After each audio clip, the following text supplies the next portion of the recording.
राम राम। जय श्री सीताराम हनुमान। प्रणाम सभी को, नमस्कार। मैं कुमकुम श्रीवास्तव महाकवि तुलसीदास जी द्वारा रचित श्री रामचरितमानस लेके आप लोगों के समक्ष उपस्थित हूँ।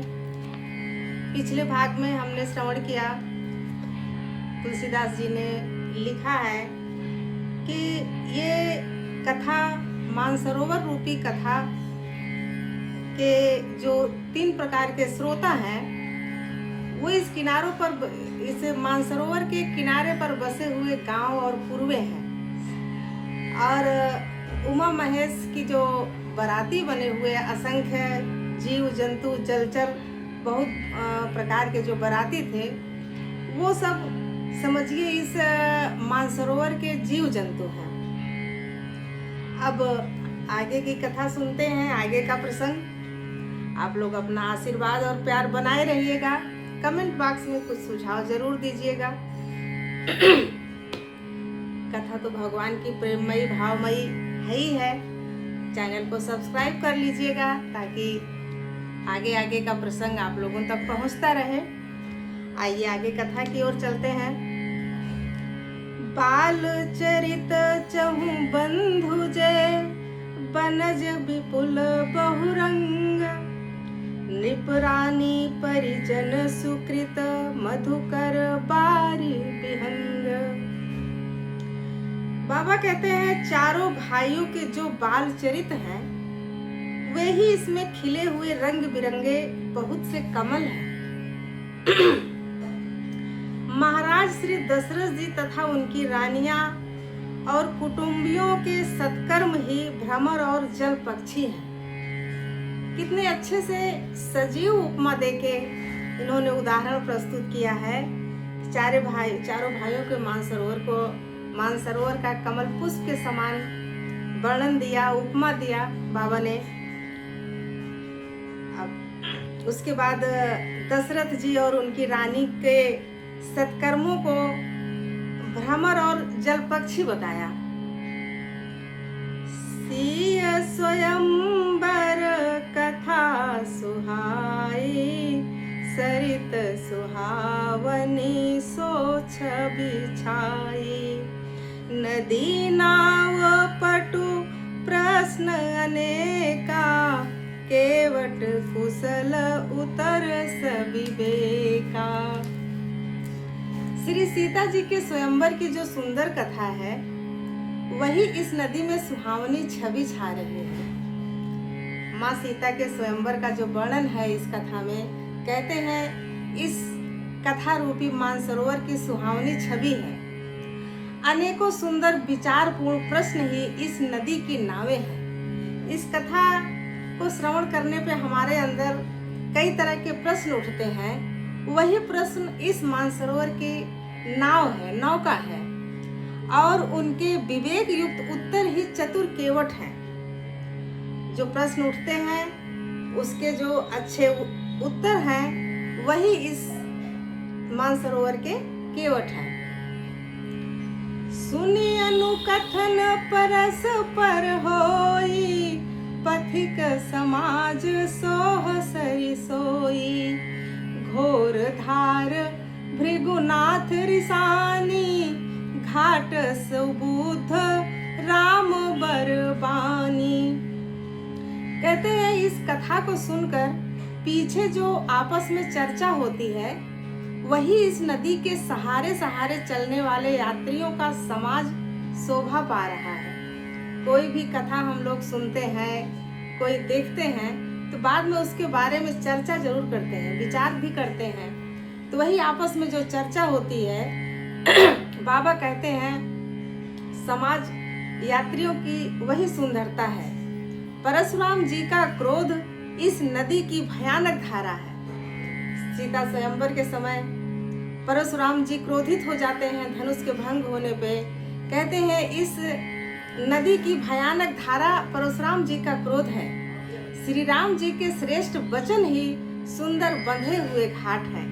परशुराम जी जब क्रोधित होते हैं तो प्रभु श्री राम अपनी विनम्र वाणी से परशुराम जी का क्रोध शांत करते हैं। वही उनके श्रेष्ठ वचन हैं जो हैं इस मानसरोवर के सुंदर घाट हैं। सानुज राम विवाह उछाहु, सो शुभ उमग सुखद सब काहू। कहत सुनत हर सही पुलकाहि, ते सुकृति मन मुदित नहाहि। भाइयों सहित श्री राम जी के विवाह का उत्साह ही इस कथा नदी की कल्याणकारिणी बाढ़ है, जो सभी को सुख देने वाली है। इसके कहने सुनने में जो हर्षित और पुलकित होते हैं, वे ही पुण्यात्मा पुरुष हैं, जो प्रसन्न मन से इस नदी में नहाते हैं।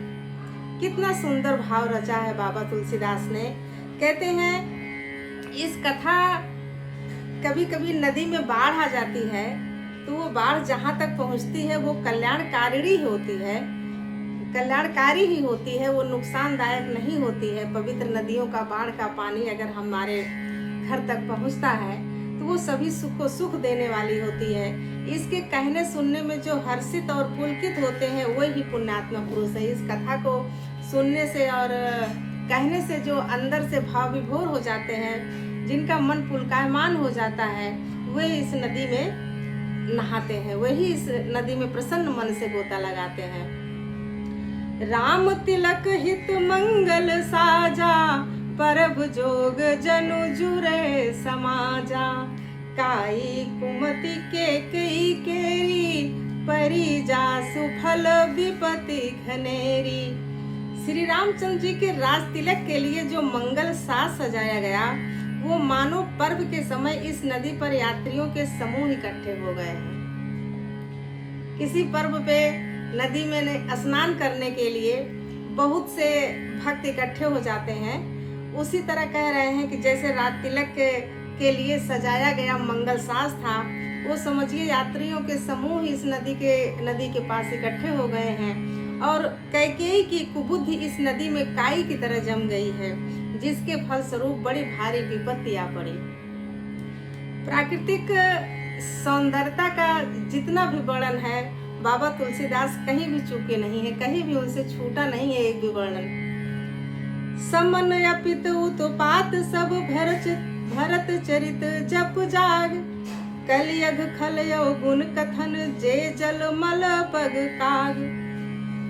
कहते हैं संपूर्ण अगणित उत्पातों का शांत करने वाला भरत जी का चरित्र नदी तट पर किया जाने वाला जप यज्ञ है। कलयुग के पापों और दुष्टों के अवगुणों के जो वर्णन है, वे इस नदी के जल का कीचड़ और बगुले कौवे हैं। जो दुष्टों और पापों के अवगुणों का वर्णन है, वो इस नदी का कीचड़ है और बगुले और कौवे के समान है। कीरति सरित छहु ऋतु रूरी, समय सुहावनी पावनी भूरी। हिम हिम शैल सुता शिव ब्याहु, शिशिर सुखद प्रभु जन्म उछाहु। कहते हैं यह कीर्ति रूपिणी नदी 6 ऋतुओं में सुंदर है। सभी समय यह परम सुहावनी और अत्यंत पवित्र है। इसमें शिव पार्वती का विवाह हेमंत ऋतु है। इस कथा में माँ भवानी और शिव जी के विवाह का वर्णन किया गया है, वही समझिए हेमंत ऋतु है। श्री राम जी के जन्म का उत्सव वो सुखदायी समय शिशिर ऋतु के समान है। वर्णब राम विवाह समाजु, सोमुद मंगल मंगलमय ऋतुराजु। ग्रीष्म दुसह राम बन गमनु, पंथ कथा खर आतप पवनु। बाबा लिखते हैं श्री रामचंद्र जी के विवाह समाज का वर्णन ही आनंद मंगलमय ऋतुराज पसंद है। उनके विवाह के समय समाज आनंदमय हो जाता है, हर्षित हो जाता है, तो समझिए वो बसंत ऋतु का समय है। श्री राम जी का वन गमन ग्रीष्म ऋतु के समान है, जो पीड़ा देती है गर्म हवाओं से। और मार्ग की कथा ही कड़ी धूप और लूप है। भगवान प्रभु श्री राम जब वन गमन जाते हैं तो उनको जो धूप और लू लगती है, वो मार्ग की कथा कड़ी धूप और लू के समान है। जो मार्ग में उनको कठिनाइयाँ होती हैं, वो धूप और लू के समान है। बरसा घोर निशाचर रारी, सुरकुल साल सुमंगलकारी। राम राज सुख विनय बड़ाई, विशद सुखद सोई शरद सुहाई। राक्षसों के साथ घोर युद्ध ही वर्षा ऋतु है, जो देवकुल रूपी धान के लिए सुंदर कल्याण करने वाली है। भगवान श्री राम से राक्षसों के साथ जो घोर युद्ध हुआ था, समझिए वो देवकुल रूपी धान के लिए कल्याण करने वाली वर्षा ऋतु के समान है। श्री राम जी के राज्यकाल का जो सुख विनम्रता और बड़ाई है, वही निर्मल सुख देने वाली सुहावनी शरद ऋतु है। रामचंद्र जी के राजकाल के समय जो सुख मिलता है समाज को, वही निर्मल सुख देने वाली सुहानी शरद ऋतु है। सती शिरोमणि सिय गुण गाथा, सोई गुण अमल अनुपम पाथा। भरत स्वभाव सुशीतलताई, सदा एक रस बरनी न जाई। सती शिरोमणि श्री सीता जी के गुणों की जो कथा है, वही इस जल का निर्मल और अनुपम गुण है। इस मानसरोवर में जो जल है, वो श्री सीता जी के गुणों की जो कहानी है, उसी के समान है। श्री भरत जी का स्वभाव इस नदी की सुंदर शीतलता है, सुंदर ठंडक प्रदान करने वाला है, जो सदा एक सी रहती है और जिसका वर्णन नहीं किया जा सकता। भरत को नदी के जल की शीतलता के समान बाबा तुलसीदास जी बताए हैं। सारे इस मानसरोवर की उपमा प्रकृति के अनुसार सारे सीता जी, कैकेयी जी, राम जी, चारों भाई, दशरथ, माता कौशल्या, तीनों रानियों सहित कितनी अच्छी उपमा देके बाबा तुलसीदास जी कथा का वर्णन किए हैं। और आज इस कथा का यही विराम देते हैं। अगली कथा, अगला प्रसंग अगले भाग में लेके फिर से उपस्थित होंगे। तब तक के लिए राम राम।